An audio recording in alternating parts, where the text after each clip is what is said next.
Joined with Port Hope Mayor Bob Sanderson for a weekly update on what is happening and what's occurring in the municipality of Port Hope. And Bob, this morning I thought we'd first start off with the fish lift in, trying to get the word out that that is currently closed by yourself and the Ganaraska Conservation Authority. And hopefully the message gets out this weekend, Easter weekend, so we don't have a repeat of what occurred last weekend.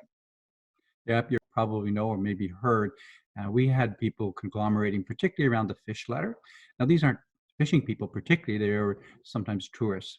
So we did have to, go up there and create some enforcement requirements. There were several groups. There could have been, by estimates, 80 plus people, conglomerating, and they were basically trespassing because we got it blocked off. It's kind of an unusual situation because here we normally want people to come to Port Hope. The fish, migration is an exciting thing, and it's an opportunity for education and what have you.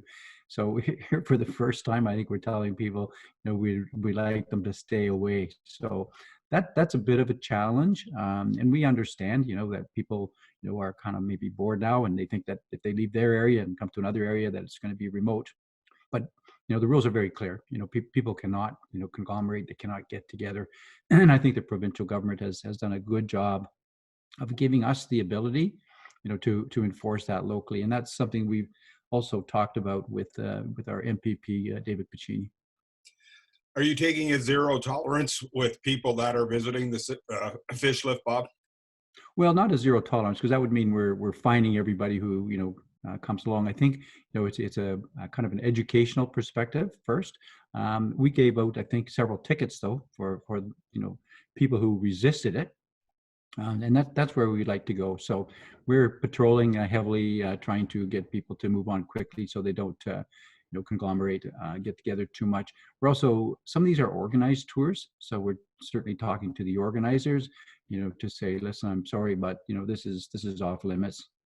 As I said, people were going past, we had tapes, across and very clearly demarked that this is not to be, an area for parking. It's not an area to visit. And it's unfortunate. So zero tolerance, I wouldn't say we're there. We certainly were with respect to fishing itself, illegal fishing. But it's hard to, I think, come down on people too hard. Educational is our number one. Enforcement, absolutely, if there's any resistance. And unfortunately, some people feel that the rules don't apply to them. But it's such a critical time. Everybody must realize that they can be the one who breaks the chain.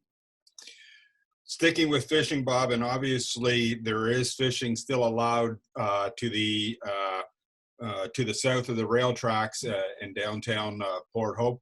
I know that the municipality is getting complaints. What have you been doing with that, with those complaints coming in of the fishermen still being there? Well, both. It's not as bad there, quite frankly. I go by it fairly frequently to check on it. We have our police force patrolling also, and although the fishing is legal there, but I think we have to understand also some people come together. They come in a car, and yes, they might be fishing closer together than what we think. But as long as the groups aren't, lining the river like they normally do, the word seems to be out. I think the respect there is a little bit better, and it's kind of spread out more. So we're patrolling, we're enforcing, we're talking, and I think we have expanded ability to find people, as if we need to. So we're not getting too much pushback from that perspective. And the public also is quite vigilant, in watching and reporting and kind of saying, well, this is happening in an area, or this is happening, whether it be a park, or down by the river. And then we do slip down there and take a look and try to enforce. Yeah.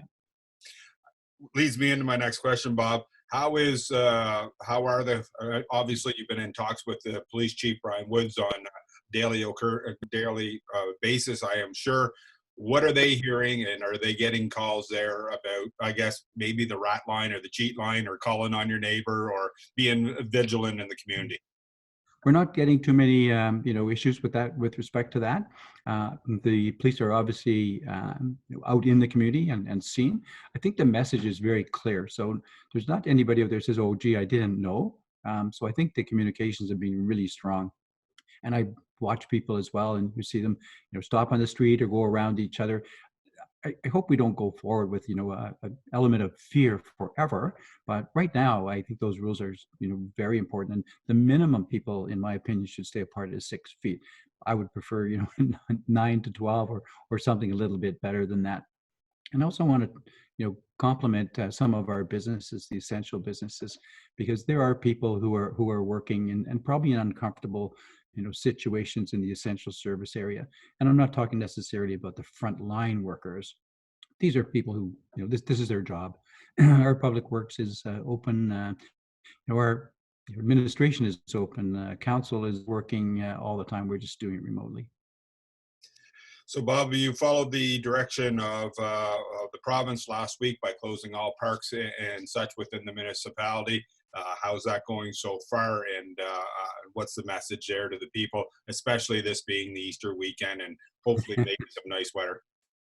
Yeah, I mean, the message is very clear, and I think we've had a good adherence. A couple of reports of people getting together in park areas, and again, we get there as quickly as we can and comment.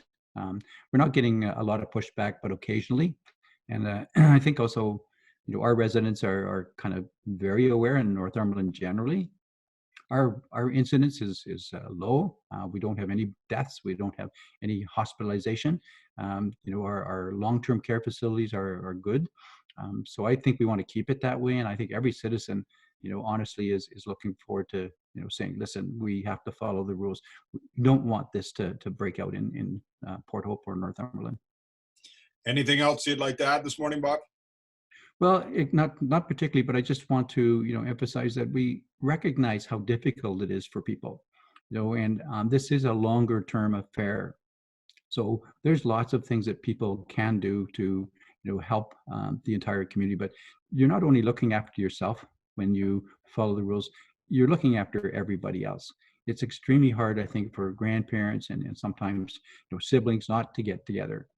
And this technology, even the one we're using now, is starting to be used more. And I'm seeing a very quick adoption from many of the businesses.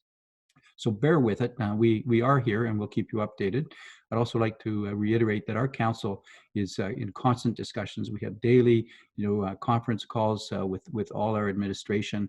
They're having their calls all the time. So you may not see us as much as you did, but everybody is working, I think, diligently. Our services are there. I'd also like to comment on our last council meeting where we did, reduce and defer penalties for payments, on taxes. I think that's a very important, component. So people should not panic that they can't get in, pay their taxes, and that they're going to be penalized.